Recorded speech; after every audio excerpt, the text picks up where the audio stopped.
តម្លៃហាងឈីមីសកលបើផ្សារថ្ងៃអង្គារនេះធ្លាក់ចុះដល់តំបន់$504ក្នុងមួយជីមួយដំឡឹងធ្លាក់ដល់តំបន់$5042ក្នុងមួយដំឡឹងបើខ្នាតអន្តរជាតិគិតជាអោនធ្លាក់ដល់តំបន់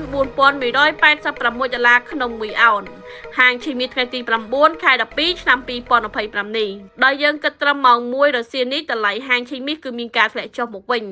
បងប្អូនអាចរងចាំឱកាសធ្វើការទិញមាសឡើងតាមប្រព័ន្ធធនាគារ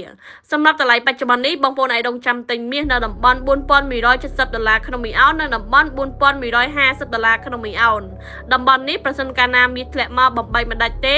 នោះតម្លៃហាងឈីមីអាចបន្តកើនឡើងមកវិញសម្រាប់បងប្អូនដែលចង់បើកគណនីជួញដូរហាងឈីមីតាមប្រព័ន្ធធនាគារដែលយើងអាចទិញលក់មាសបានគ្រប់ពេលវេលា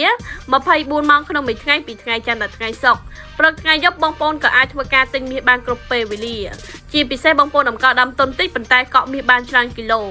$10000បងប្អូនកក់បាន3គីឡូមាស$20000កក់បាន6គីឡូមាស$100,000កក់បាន30គីឡូមាសជាពិសេសគឺសុវត្ថិភាពសាច់ប្រាក់ដែលបងប្អូនតម្កល់សាច់ប្រាក់ជាមួយនឹងប្រព័ន្ធធនាគារសម្រាប់ទំនុកចិត្តបងប្អូនអាចអញ្ជើញមកទីតាំងធនាគារផ្ទាល់ក៏បានបងប្អូនចង់រៀនតាមអនឡាញក៏បានដែរបងប្អូនដែលចង់បើកគណនីនិងចង់ណាត់ជួបនាងខ្ញុំផ្ទាល់មកទីតាំងធនាគារទាក់ទងមកកាន់នាងខ្ញុំលឹមសៀវមី